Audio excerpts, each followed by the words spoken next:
2025年施政報告明確指出，就業係民生之本，特區政府致力優先保障本地居民就業，並持續提升其就業競爭力，成立促進就業協調工作組。為此，政府於今年5月成立咗跨部門嘅促進就業協調工作組，由經濟財政司司長擔任組長，統籌協調跨部門資源，確保本地居民就業機會，使失業率維持喺較低水平。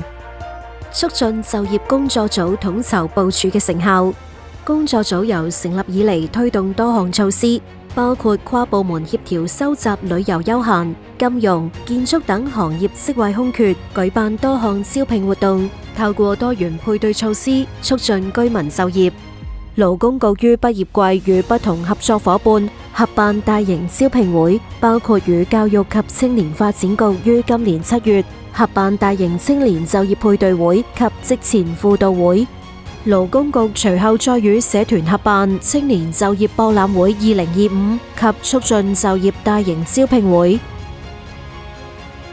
為求職青年提供咗各類行業嘅空缺，並舉辦咗多場講座及工作坊，提供行業發展趨勢、求職面試技巧和生涯及職業規劃諮詢等，協助青年做好就業準備。此外，政府跨部門協作舉辦咗工作體驗活動及職場體驗先導計劃，協助特殊教育和融合教育嘅學生步入職場。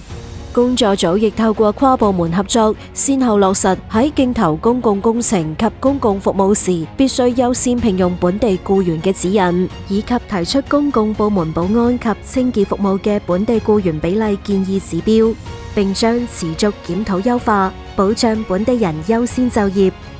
今年1月至9月，工作組已累計協助8530人次成功獲聘。內地實習計劃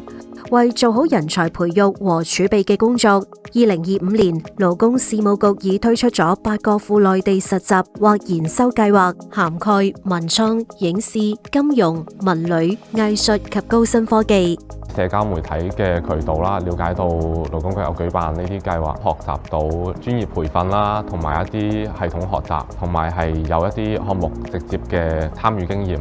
有一個偶然嘅機會，我喺澳門勞工局嘅官網上面有見到去橫琴嘅實習計劃，咁於是乎就報名參加。通過實習，我深刻咁樣感受到澳門勞工局對我哋澳門青年實習生嘅關心。見到勞工局嘅招聘會，並且抱住試一試嘅心態咧就參加咗，咁好有幸，我亦都得到咗公司嘅錄取。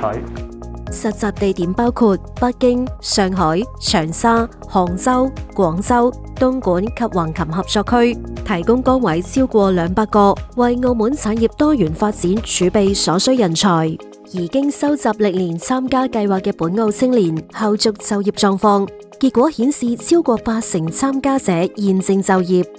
我哋持續到同勞工事務局合作嘅澳門青年就業博覽會啦，係目前澳門面向青年群體最大型嘅線下招聘會啦。我哋希望聯動政府同埋企業嘅資源啦，去篩選翻澳門一啲重點嘅企業嘅產業啦，同埋粵港澳大灣區優質企業資源，去匹配翻而家目前澳門青年就業嘅需求。構建綜合職業培訓平台，為解決澳門就業結構失衡問題，勞工事務局推出綜合職業培訓平台試用版。平台可依行業需求調整課程，投放資源，市民通過一戶通即可一站式查詢、報讀職業培訓及考證課程，其獲得嘅證書及技能證明將自動匯整至平台技能護照，實現培訓記錄數字化管理。勞工事務局將持續優化平台，擴大規模，吸納更多培訓機構，並按企業需求推出訂單式培訓，助力居民提升就業競爭力。未來，勞工事務局將持續以多維度優化就業支援，緊密結合市場需求與經濟發展，完善從培訓到就業嘅服務鏈條，助力居民提升技能，穩定就業，為澳門嘅繁榮與多元發展奠定堅實基礎。